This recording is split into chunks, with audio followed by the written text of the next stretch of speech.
여러분 안녕하세요. 오늘은 감염2의 숙주와 미생물 3월 16일 강의입니다.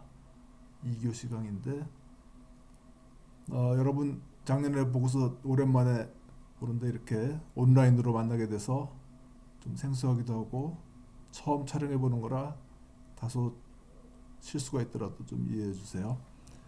그러면 오늘 숙주와 미생물 즉 호스트하고 미생물 세균일 수도 있고 바이러스일 수도 있는데 학습 목표 오늘 수업을 마치고 공생관계의 종류와 그 예를 이해할 수 있어야 되고 사람 미생물 사이의 공생관계 세 가지를 이해를 할 수 있어야 되고 또 숙주기생체 관계를 설명을 할 수 있어야 됩니다. 그다음에 오염이라는 거, 노출, 감염, 질병, 병독인자, 병동력 이런 용어를 설명을 할 수 있어야 되고 그다음에 마이크로비옴이라는 것과 그 의미를 이해할 수 있어야 되고 집단 면역을 이해를 하고 R0라는 재생산 지수 값이 주어졌을 때 감염병 확산이 이제 정지가 되는 그 면역 인구 퍼센트를 계산할 수 있어야 됩니다. 그다음에 마지막으로 병원소와 리저버 인수 공통 감염병을 설명을 할 수 있어야 됩니다. 그러면 이제 선생님 안경을 벗고 하겠습니다. 사람과 미생물 사이의 공생관계 이렇게 뮤추얼리즘 서로 이득을 본다는 상리 서로 이득을 본다는 그런 공생 그다음에 편리공생 한쪽만 이득을 보고 그렇지만 다른 한쪽은 해를 주지는 않는 숙주에는 무해하고 미생물의 이득을 보는 것을 커멘살리즘 편리공생이라고 부르고 근데 우리가 병을 많이 일으키는 많은 미생물들은 이제 기생이라고 부릅니다. 파라시티즘. 그래서 뮤추얼리즘은 서로 이득을 주는데 사람은 장내세균 예를 들어서 장내세균에 이렇게 살 곳을 제공을 하고 장내세균은 여러 가지 영양분을 합성하거나 소화를 돕는 그런 게 있고 정상균종 노멀플로라 이런 것들은 병은 안 일으키면서 그러니까 숙주에는 무해하면서 자기의 살아갈 환경을 제공을 받는 그런 경우가 있고 대부분의 병원성 세균이나 바이러스는 그 감염으로 인해서 숙주가 병에 걸리거나 앓거나 죽게 되는 그런 경우를 말할 수 있겠죠. 그런데 이제 이런 공생 관계는 사람과 미생물과의 관계고 자연계에는 굉장히 다양한 공생 관계가 있어요. 일단 왼쪽에는 그림이고 오른쪽에는 글로 적혀 있는데 경쟁 같은 레벨의 두 종이 공생할 때 그 하나의 그 대상을 두고 예를 들어 뭐 원숭이 둘이 한정된 개수의 바나나를 놓고 경쟁한다든지 아니면은 암 사자를 놓고 숫사자 둘이서 경쟁을 한다든지 그럴 때 이제 서로 손해를 보게 되죠. 서로 다투니까. 그게 이제 경쟁 컴피티션이라고 부르고 그다음에 자연계에는 포식자가 있죠. 항상. 그다음에 먹이가 있어요. 프레이. 그래서 그걸 프레데이션 혹은 포식자를 프레데이터. 그래서 먹이는 죽게 되는 거죠. 손해를 보는 정도가 아니고 포식자는 배가 부른 이득을 보게 되고 그다음에 이제 편해공세 한쪽이 손해를 보는 거죠. 커멘살리즘하고 비교가 되게 커멘살리즘 한쪽이 이득이지만은 한쪽에는 해가 없는 건데 이거는 한쪽이 해를 받는 그런 예를 들어서 페니실린이 발견된 푸른 곰팡이 주변에 세균 증식이 억제되더라. 그래서 세균은 해를 받는 게 그게 편해공생이 되겠고 이 세 가지는 이제 설명을 했고 기타 협동관계 요게 이제 뮤추얼리즘하고 유사한데 같이 있으면 이득인데 서로 다른 점은 뮤추얼리즘은 서로 의존 꼭 그렇게 살아야 되는 같이 있어야 되는 그런 오블리게이션이 있냐 그게 있으면 상리공생이고 오블리게이션이 없으면은 협동관계가 되겠어요. 떨어져 있어도 영향이 없다. 그래서 이렇게 프리데이션 한쪽이 포식자는 배가 부르고 만족하고 한쪽은 해를 보는 정도가 아니고 죽죠. 그다음에 커멘살리즘은 한쪽 이득을 보고 한쪽 편리공생이니까 한쪽은 해가 없고, 파라시티즘은 한쪽은 이득을 보지만 한쪽은 아프거나 혹은 죽게도 될 수 있는, 뮤추얼리즘은 둘 다 만족하는 서로 이득을 주는 관계, 컴피티션은 하나의 먹이 같은 걸 놓고 둘이 경쟁하니까 서로 피해를 보는 그런 다양한 자연계에는 공생 관계가 있어요. 이렇게 그림으로 표시하면 컴피티션 경쟁 관계 바나나 놓고 원숭이들이 다투는 거, 어떤 먹이를 놓고 다투는 관계, 기생 자연계에서의 파라시티즘이라는 건 이렇게 사람의 피부에 숙주, 기생체, 모기 같은 것들이 와서 피를 빨아먹는다든지, 크게 보면 미생물 레벨이 아니고 크게 보면 이런 것들이 있고, 더 크게 보면은 먹이를, 얼룩말 같은 먹이를 사자나 호랑이 같은 포식자들이 먹게 되는 파라시티즘, 프리데이션 이해가 되겠고요. 요거는 이제 미생물 입과 숙주의 입장 이 세 가지, 커멘살리즘, 파라시티즘, 뮤추얼리즘, 요 세 가지를 볼 때 일단 병을 일으키는 게 파라시티즘이죠. 그래서 요거는 빨간색으로 해서 패소젠으로 표시를 했고, 커멘살리즘, 뮤추얼리즘에 해당되는 미생물은 공생 미생물로 따로 파란색으로 마이크로비옴으로 표시를 했어요. 그래서 마이크로비옴이 하는 일이 뭐냐면, 실제 우리 몸에는 대부분의 세균이나 바이러스 같은 미생물들은 병을 일으키지 않는 그런 것들인데,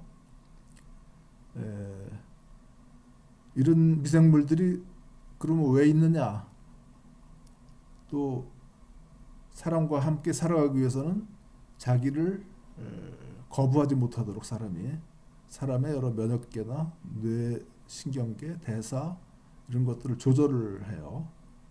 그러나 이제 사람에 따라서 어떤 음식을 먹느냐에 따라서 그 장내에 있는, 주로 대장에 이런 미생물이 많은데 장내에 있는 이 미생물의 종류가 달라지게, 분포가 프로파일이 달라져요. 그래서 어떤 경우는 이렇게 조절을 잘해서 이런 면역계, 뇌신경계, 대사 이런 것들이 조절이 되는데, 어떨 때 음식물을 잘못 먹는다든지 술을 많이 마신다든지, 그래서 이런 지방이 많은 음식을 먹는다든지 해서 조절이 실패되면 나쁜 미생물들이 이 마이크로비옴을 차지를 해서 그 면역계에 영향을 주면, 예를 들어 자가 면역 질환이 생기고 뇌신경계 질환이 생기고 불면증도 생기고, 예를 들어서 여러 정신병도 유발이 되고, 그다음에 대사 질환도 유발이 되고, 그다음에 이제 사실 이 병원체하고 마이크로비옴이 서로 상호 작용을 해요. 그래서 공생 미생물은 이미 사람 몸에 들어와 있는 그런 미생물이니까 나중에 들어온 병원체를 터줏대감 같이 못 살도록 방해를 하죠, 일단.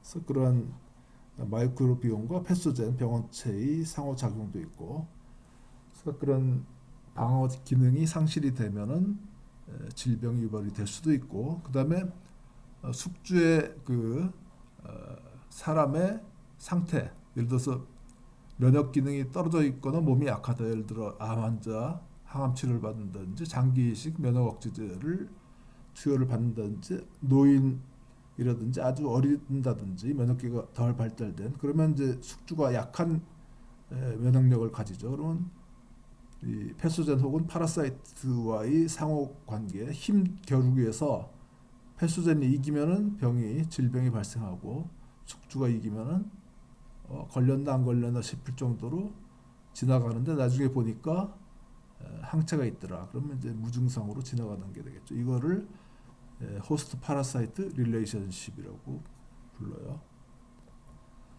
그래서 이렇게 파라사이트의 그 어떤 병원성, 병동력에 강함하고 호스트의 디펜스, 방어 기전, 면역 반응을 포함한 그거의 무게를 재보니까 호스트가 강하더라, 이렇게 무겁더라, 그러면은 이렇게 추가 기울어서 건강한 쪽으로 가게 되죠.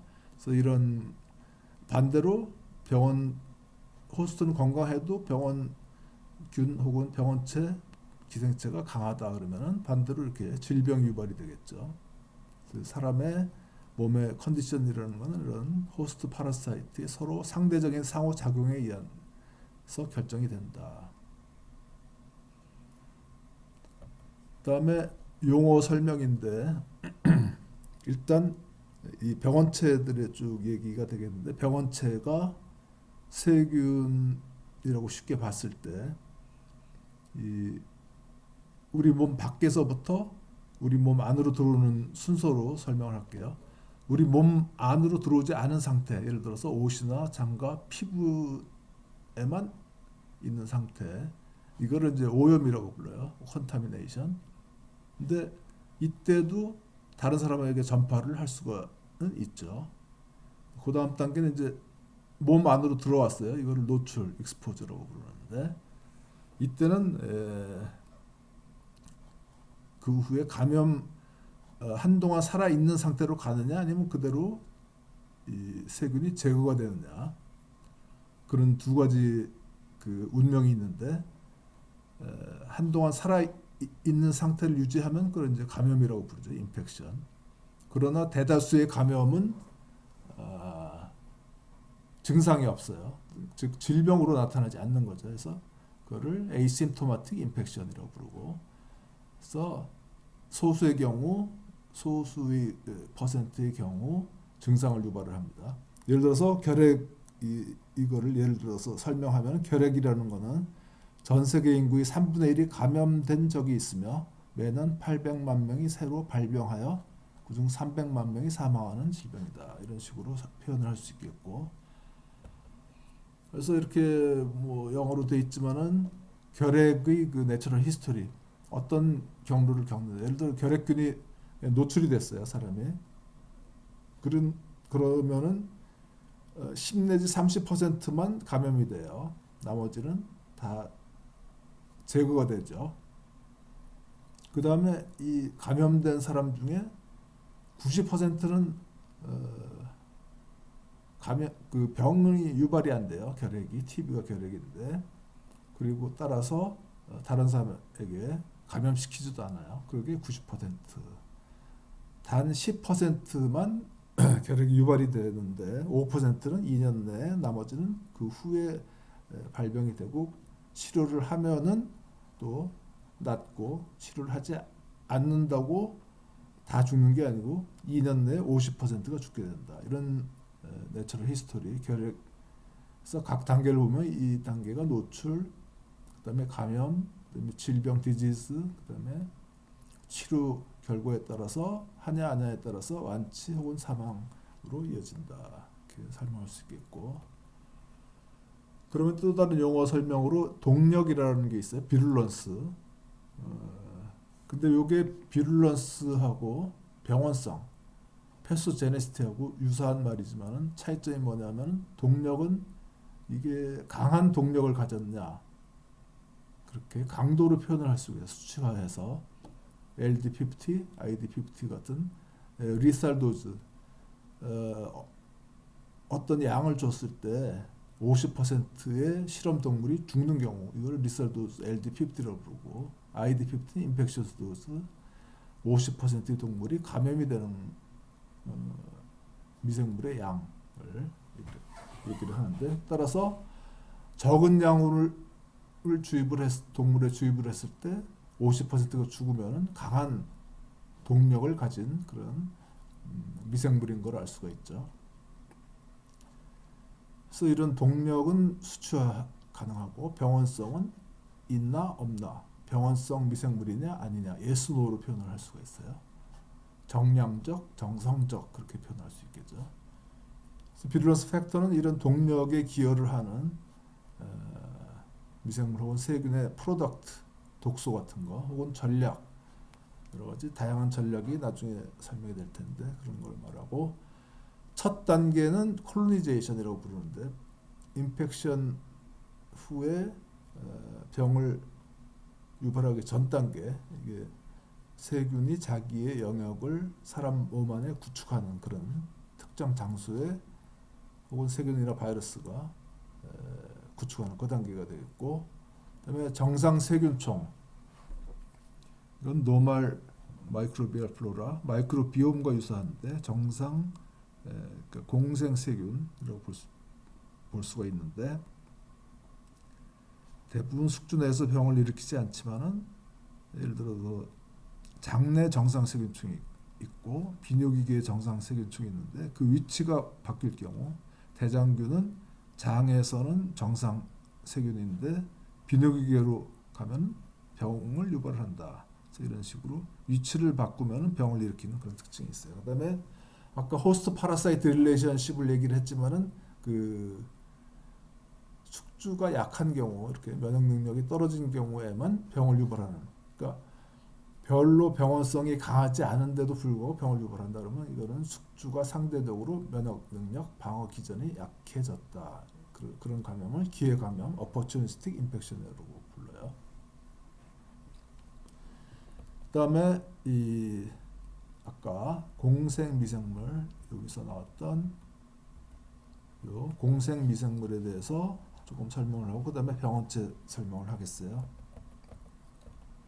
공생 미생물은 이렇게 우리가 엄마 뱃속에 이렇게 있다가 벌써 태어나죠. 태어날 때 엄마의 그 질을 통과할 때, 그때 입이나 코를 통해서 엄마로부터 공생 미생물을 선물로 받아요. 이 공생 미생물은 상당히 사람 건강 유지에 중요한데, 그러면서 한 1년 정도까지 다양한 미생물이 예를 들어 처음에는 에어로빅 박테리아, 그다음에 아나에로빅 박테리아 등의 다양한 미생물들이 자라고 나이가 들면서 조금씩 그게 패턴이 변해져요. 왜냐하면 먹는 음식이 종류가 달라지기 때문에 그렇죠. 그래서 이렇게 장에 위에는 위산 때문에 많이 못 살지만 장 안에 이렇게 많은 공생 미생물들이 살고 있다. 그리고 그런 종류들이 소장, 대장 이렇게 가면서 달라지는데, 이제 예를 들어 대장에는 혐기성균, 산소의 분압이 낮기 때문에 그런 것들이 많이 살 수가 있겠죠. 그래서 개인별로 이 공생 미생물들 어떤 것들을 갖고 있느냐, 여기 있듯이 박테리오데스나 락토바실라이나 유박테리움이나 등등을 이렇게 프리즘에 비추듯이 사람마다 핑거프린팅을 할 수 있어요. 지문이죠, 지문. 당신은 이런 패턴의 균들이 많고 이것들은 적다. 당신은 어떤 병에 잘 걸릴 수가 있겠다. 이런 식으로 각각 개인의 이런 공생 미생물, 즉 마이크로비옴 프로필을 조사를 할 수 있는 거죠. 그래서 여기서는 비피도박테리아라는 좋은, 우리 비피더스균이라고 부르는 그런 좋은 균이 몇 퍼센트를 차지하느냐에 따라서 질병과 연관성을 본 건데, 이렇게 나이가 들면서 어렸을 때는 이 비피도박테리아가 많아요. 60, 70% 점점 줄어드는데, 자 그러면 이렇게 파란색이 그 레벨인데, 그러나 이 어떤 경우 안 좋은 경우들에게는 C색, 즉 제왕절개에서 아기가 태어났다 그러면 엄마로부터 출생 시에 그 좋은 균들을 못 받겠죠, 마이크로비옴을. 그래서 그런 것들이 안 좋은 점이 되겠고, 그다음에 그런 경우에 장염이나 알러지, 예를 들어서 그 천식이나 그다음에 아토피 이런 것들이 증가하더라, 어렸을 때. 그다음에 조금 청소년기 들어서면서 과민성 대장 증후군, 이리터블 바울 신드롬, 그다음에 성인이 돼서 비만, 당뇨가 올 수 있더라. 더 나이가 들면 캔서가 올 수 있더라. 이런 식으로 공생 미생물, 좋은 미생물이 줄어들수록 병이 유발이 되더라 하는 게 알려져 있고, 그러니까 병원 미생물만이, 패스토젠만이 병을 일으킨 게 아니고 좋은 미생물, 공생하고 있는 좋은 미생물의 종류가 달라지든지 좋은 미생물이 줄어들면은 또 병을 유발을 한다. 갖고 이해를 하면 되겠어요. 그래서 다시 한번 보여주는데 이렇게 우리 몸을 이렇게 조절해주는 그런 공생 미생물들이 프로필이 바뀌면은 이런 질병이 유발이 되고, 병원체는 그 스스로 적극적으로 질병을 유발하는 그런 특징이 있는데, 그럼 병원체를 보면은 자 이제 우리 지금 코로나 신종 코로나 즉 사스 CoV2라고 코로나 이름이 이렇게 돼 있는데, 보통 일으키는 질병은 코비드 19라고 불러요. 그 경우는 호흡기로 이렇게 들어오죠.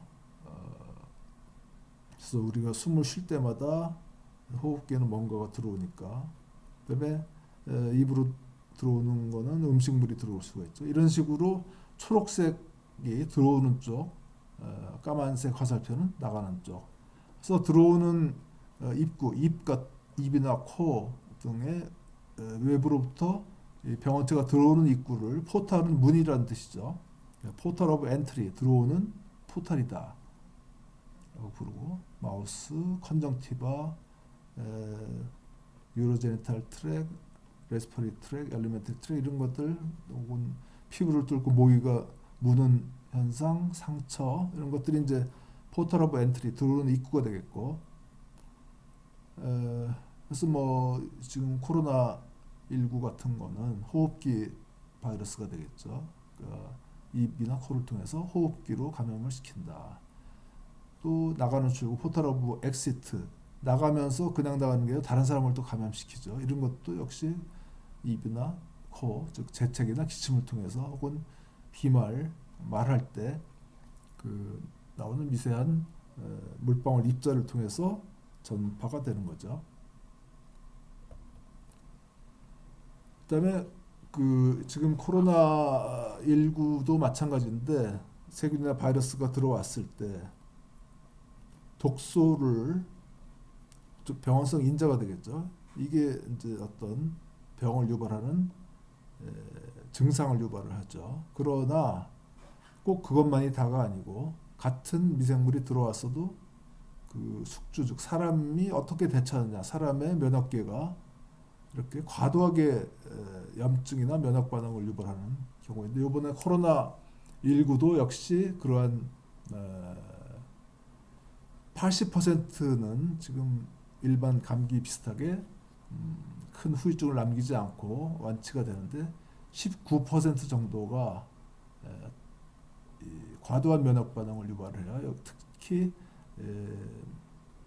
폐혈증도 올 수 있고, 한 5% 정도가, 나머지는 9% 정도는 이런 사이토카인 폭풍이라는 그런 과도한 면역 반응이 유발이 돼서 그 후유증으로 사망하거나 혹은 호흡기, 폐에 손상을 받는 그런 일이 벌어지는데, 이런 식으로 과도한 사이토카인이 서로 악순환을 일으키면서 폭풍같이 이렇게 점점 커지는 거죠.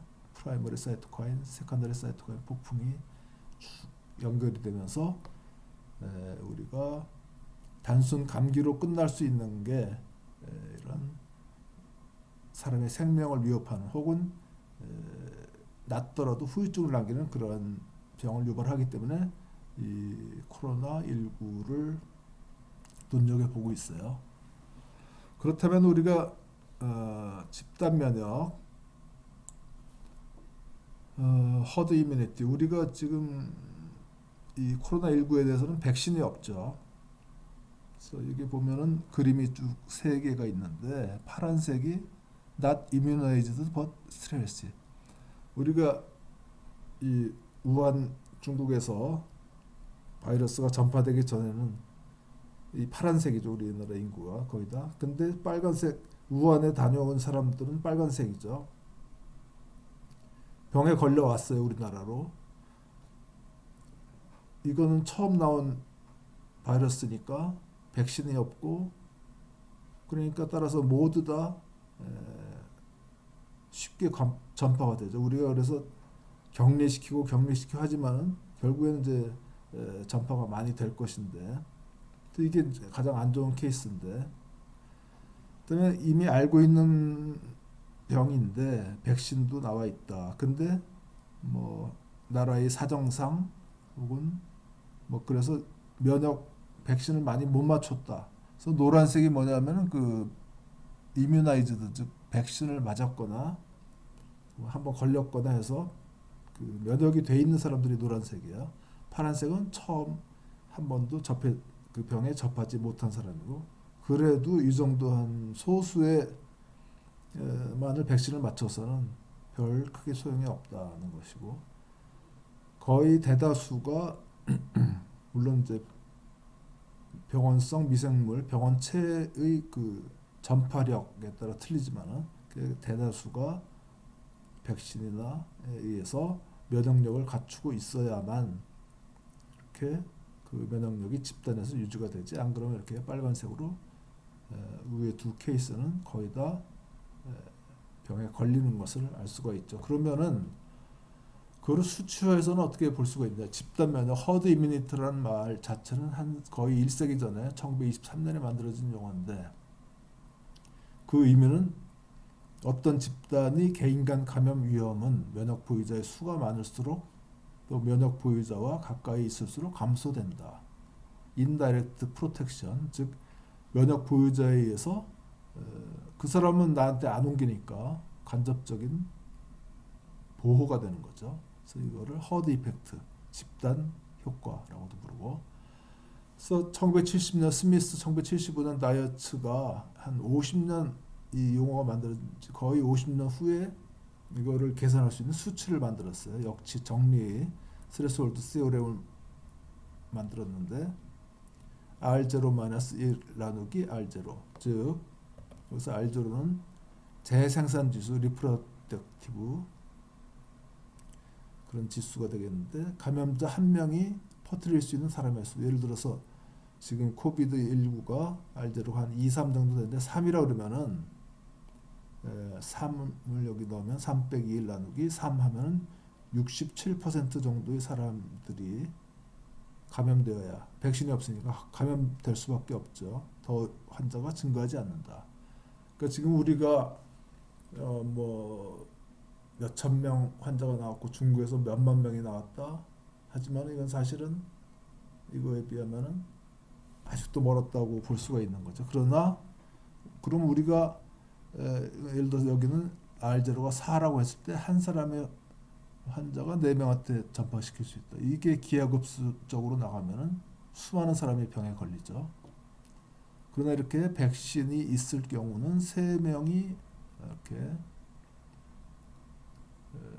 넷 중에 3명이 백신을 맞았다 그러면 이렇게 전파가 잘 안 되죠. 그래서 R0의 정의가 새로운 집단 발병이 시작될 때 전형적인 감염자 한 명이 퍼뜨릴 수 있는 사람의 수다. 또 보면은 예를 들어서 여기 이제 인플루엔자 A, 플루 A라는 게의 R0 숫자가 약 뭐 2에서 3, 4 정도였다.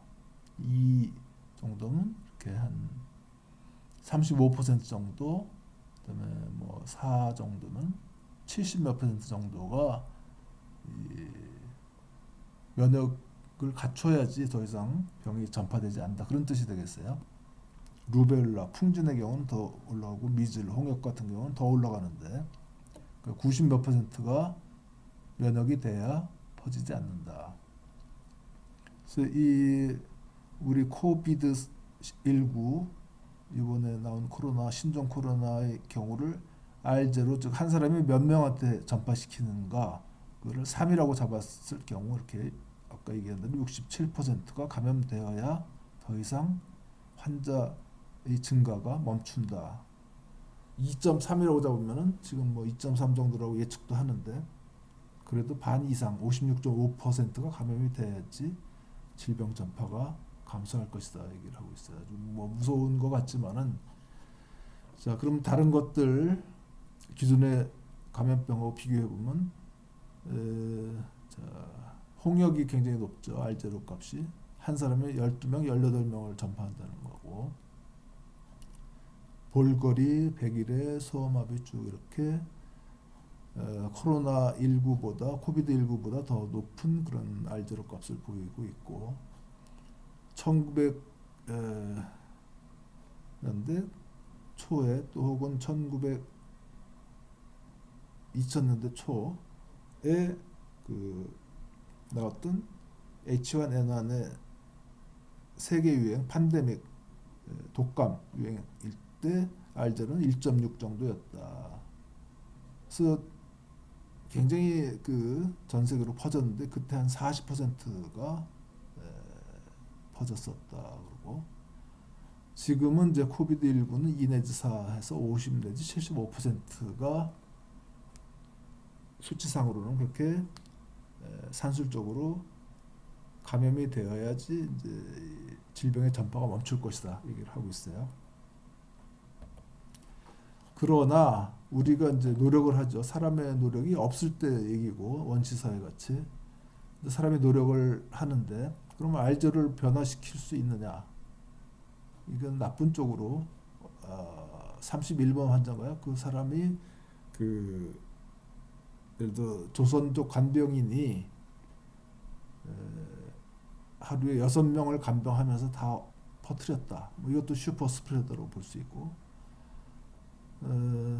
그러면 우리가 노력할 수 있는 건 뭐가 있을까요? 알제를 줄이기 위해서 손 씻기, 얼굴 씻기, 손으로 여러 군데를 만지면서 전파가 되고, 그다음에 마스크 착용, 외출을 자제하고, 사람들과의 접촉을 피하고, 그럼 그 지역사회 알제르가 조금씩 줄어들고, 그다음에 치료제 백신을 개발이 좋은데 백신이 굉장히 오래 걸리죠. 그래서 치료제가 먼저 사용되고 있는데 예를 들어서 사스 메르스가 같은 코로나 계열인데 그런 거에서 사용됐던 것들, 그다음에 이게 RNA 바이러스니까 RNA 바이러스 즉 레트로바이러스 HIV의 치료제, 기타 다른 치료제들이 사용을 함으로써 일단 R0 값을 전파력을 줄이는 그런 노력을 하고 있어요. 그래서 이런 적극적인 치료들이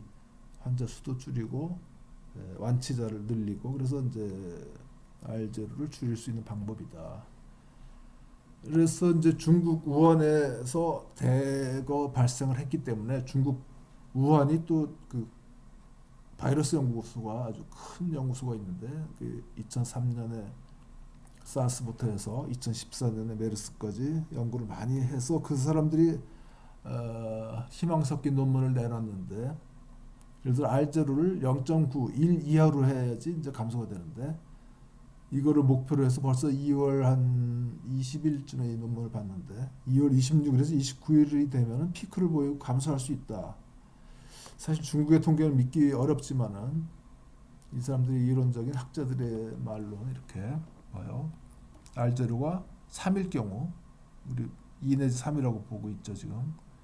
이 색깔별로 보면 이건 여기 이렇게 가파르게 올라가는 그 부분을 보면 되겠고 2.6일 경우 역시 마찬가지인데 희망적으로 이거 0.9일 경우 0.5는 거의 불가능하고 0.9일 경우는 이렇게 2월 20일에서 3월 1일 2월 23일에서 3월 1일 사이에 피크에 이르러서 그게 이제 84,520명의 환자 수가 피크가 될 것이다. 그 0.9의 R 값을 가지면은 이렇게 줄어들 것이다. 그러면 4월 26일이 되면은 그래도 아직 환자는 한 6, 7만 명 사이가 되지만은 아무튼 서서히 줄어들 것이다라는 희망 섞인 관측을 내놨었는데 현재 오늘이 3월 10일입니다. 존스 홉킨스 코로나 맵을 보니까 전 세계 11만 3,585명의 환자가 있고 오늘 아침이니까 좀 늘었을지 모르겠는데 약 4,000명 가량의 사망자가 있고 6만 2,517명의 회복자가 있다고 하는데 중국에서의 환자 수는 8만 735명이에요. 자, 그러면은 84,520명 거의 비슷한 것 같은데 저기에 맞춰서 지금 중국이 노력을 해서 된 것인지 어떤 통계적인 불확실성이 있는지 그거는 알 수가 없습니다. 자, 우리나라를 넘어서 이탈리아가 더 환자 수가 늘어났고 지금 이란, 한국, 이탈리 그다음에 통계가 나오지 않은 나라가 많이 있죠. 아예 검사가 많이 안 되는 경우 검사할 능력이 없는 나라들도 포함하면 굉장히 많은 환자가 있을 거라고 생각이 돼요. 그다음에 이거는 나중에 시간이 남으면 얘기를 할게요. 그다음에 질병이라는 게 이렇게 코스가 있죠. 우리가 이제 잠복기 이번에도 코로나 때도 얘기를 하는데 잠복기 즉 미생물은 우리 몸에 들어왔는데 그 미생물이 병을 일으키기 전까지 여기 피어리드 오브 일리스 질병기 그 전까지의 증상이 없는 혹은 프로드로말 피어리드 전구기에서 뭐 특징적인 증상은 없고 그냥 몸이 으슬으슬하다 혹은 몸살기가 있다 뭐 이 정도의 증상 그 단계를 이제 나눠서 인큐베이션 피리어드 잠복기 그다음에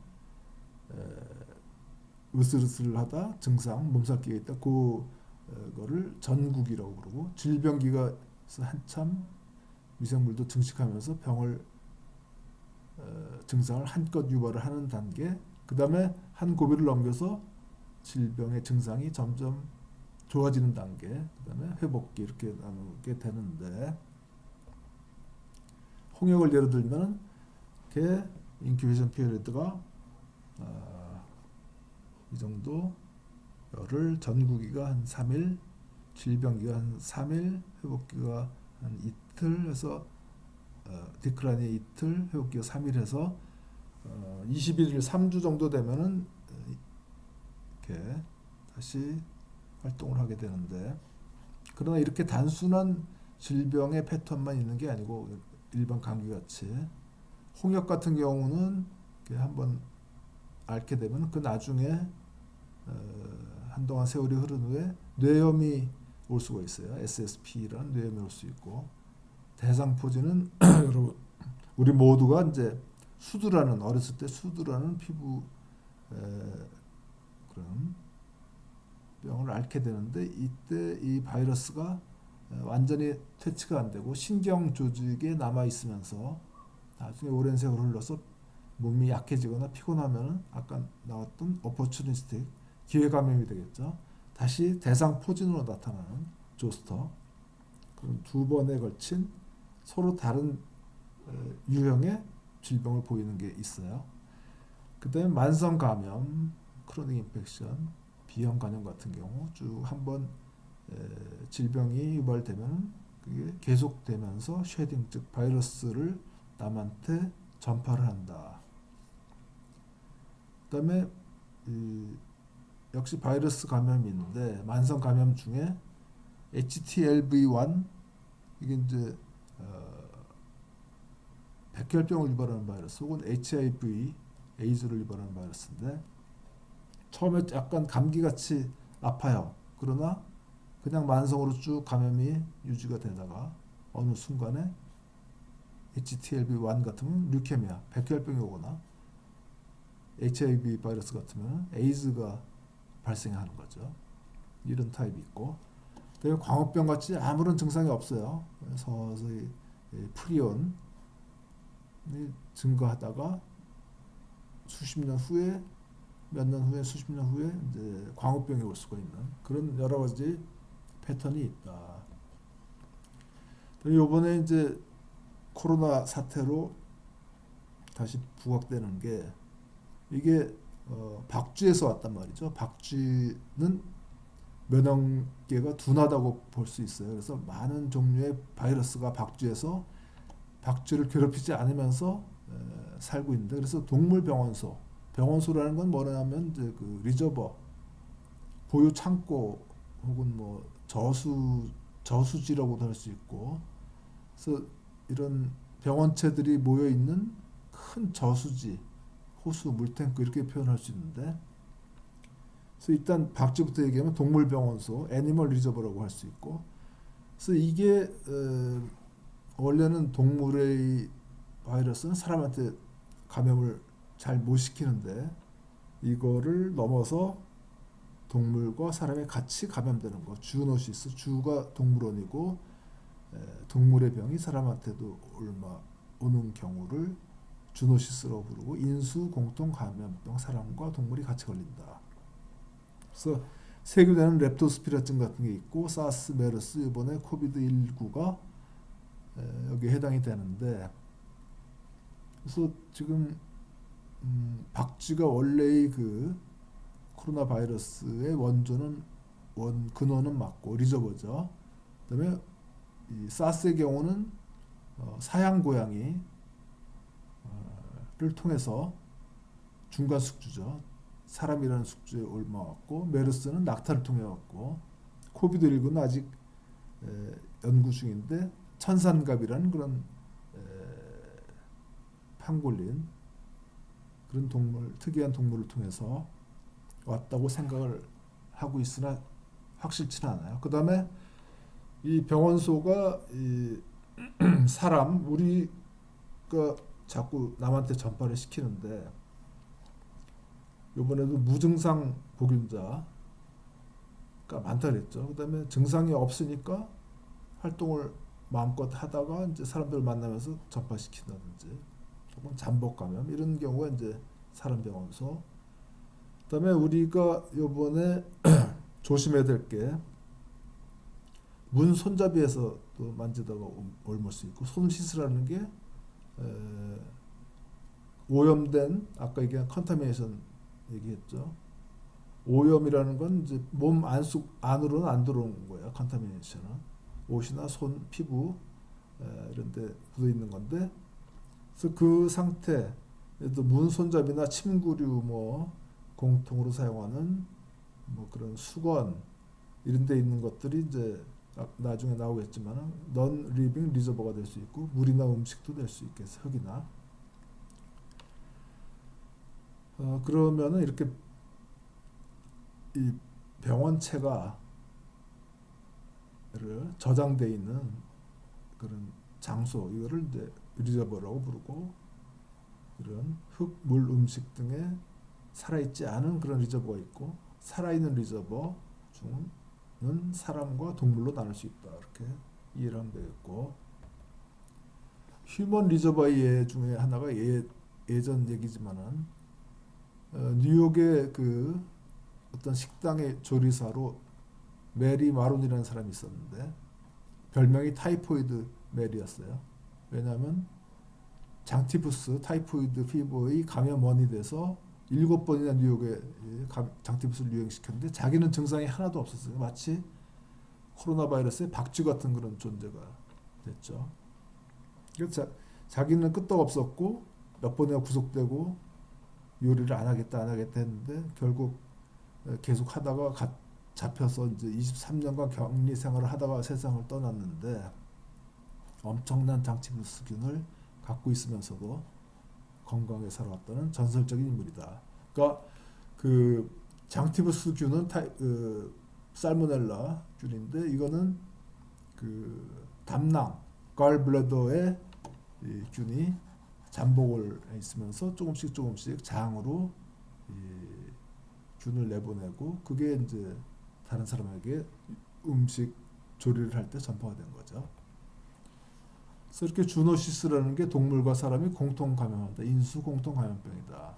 예를 들어서 브루셀로시스는 브루셀라증, 소나 돼지가 사람과, 앤스락스, 탄저병은 9.11 사태 때 흰색가루,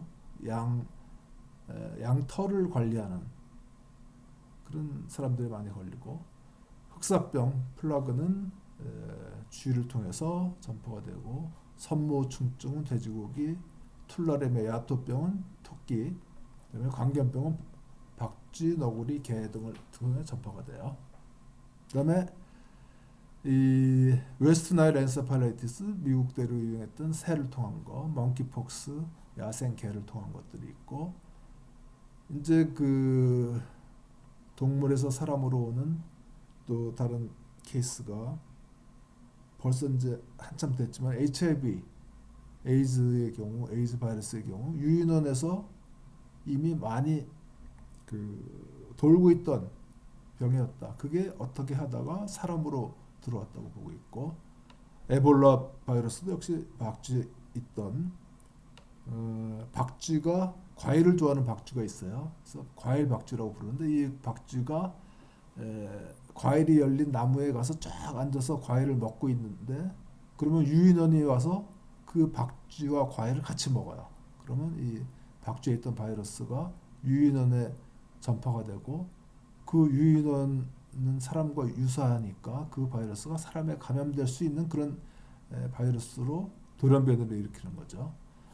마찬가지 현상이 박쥐에서 사양 고양이로 코로나 바이러스가 옮겨갔다가 사람을 전파할 수 있게 된 사스, 박쥐에서 낙타로 바이러스가 옮겨갔다가 사람을 전파할 수 있게 된 메르스가 있고, 이번에는 혹시 천상갑이라는 그런 팡골린 이런 그런 중간 숙주가 아닐까 코비드의 경우는 그렇게 생각을 하고 있고, 그러면 어떻게 전파가 되고 있느냐? 우리가 지금 직접 접촉, 예를 들어서 그 중동이나 이런 서구 지방 혹은 중동 지방에서는 이렇게 뺨을 맞대거나 이렇게 사람 간의 인사가 그런 경우가 많죠. 그런 직접 접촉 또 코로나 바이러스 전파를 시키고, 조금 전에 얘기했던 포마이트라고 부르는 공통으로 사용하는 그런 무생물 리저버, 문손잡이, 침구, 수건을 통한 간접 접촉. 누가 코를 닦은 손으로 손잡이, 문손잡이를 만졌는데 그거를 다른 사람들이 계속 만지게 되는 거죠. 그다음에 기침 재채기로 인한 비말 감염, 커핑, 스니징. 요거까지가 이제 직접 전파고, 그다음에 아직 코로나 바이러스에서 잘 입증이 안 됐는데 에어본 트랜스미션 1m 너머의 거리를 물방울, 작은 물방울이나 먼지를 통해서 날아간다. 예를 들어서 어떤 건물 자체를 전체를 공동 난방이나 공동 냉방을 한다고 했을 때 그러한 에어본 트랜스미션이 있을 수 있다. 지금 코로나에서는 명확치 않은데 있을 수도 있다라고 하기 때문에 이 코로나 사태가 빨리 종식이 돼야지 나중에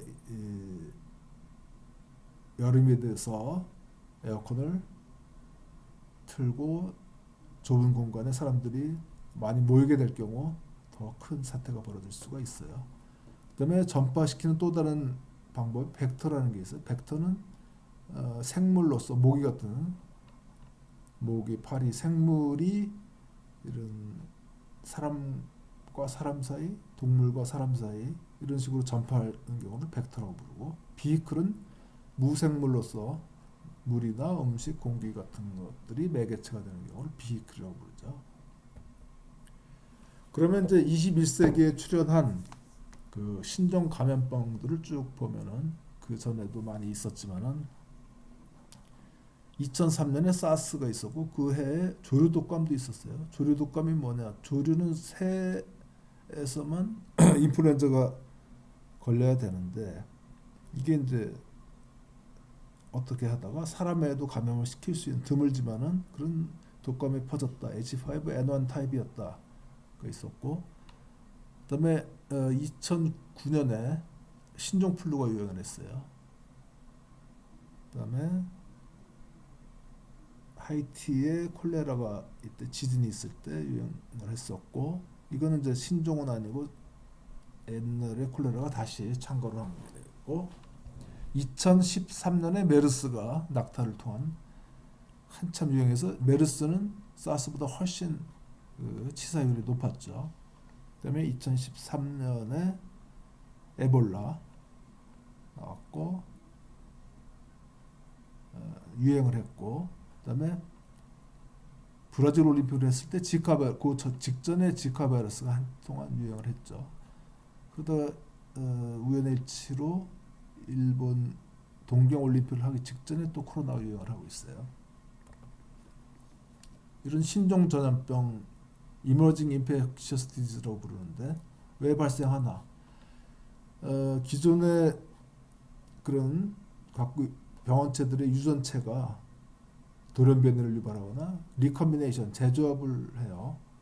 여기는 뭐 대장균의 O157 같은 변종 대장균, 그다음에 독감 H5N1 아까 나왔던 조류 독감, 코로나 바이러스, 사스 똑같은 코로나 바이러스인데 사스, 메르스, 코비드2 이렇게 모양을 바꿔가면서 돌연변이를 가 유발된 신종 코로나 바이러스가 나오고 있죠. 속속 나오고 있고, 그다음에 이제 기후 변화에 따라서 홍수가 난 여름철에 쥐굴이 이제 홍수로 씻겨 나와서 그 안에 있던 한타 바이러스가 사람들을 가을철에 야외 활동을 많이 하는 사람들을 감염시키더라. 그런 경우가 있고, 운송수단 발달 이것도 굉장히 크죠.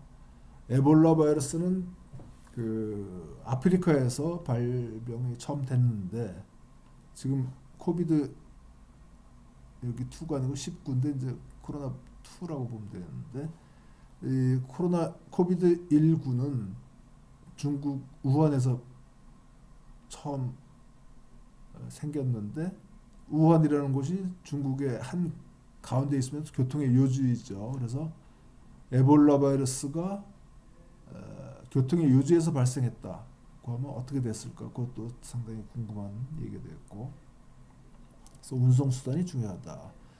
그거 외에도 여러 가지 그 물품들이 전 세계적으로 왔다 갔다 하고 있는데, 거기에 여러 모기나 벡터 같은 것들 혹은 병원체, 무생물 매개체, 비히클 이런 것들이 옮아갈 수가 있다.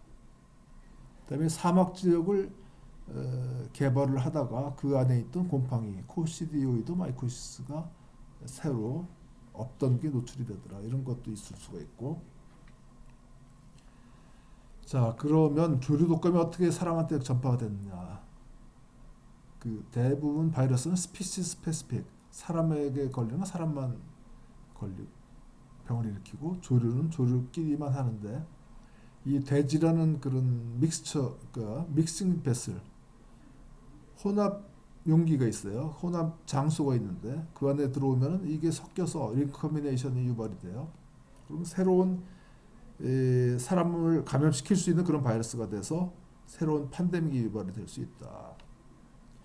코로나의 경우는 사양 고양이나 낙타 등이었는데 이번에는 아마 팡골린이 아닐까, 그런 변이가 일어난 장소, 중간 숙주의 장소가 되겠고, 그다음에 이렇게 사람에서 또 돼지로, 돼지에서 사람으로, 이건 조류 독감이나 신종 플루 얘기인데 이런 변이들이 서로 쭉 유발이 될 수가 있다. 자, 그러면은 이제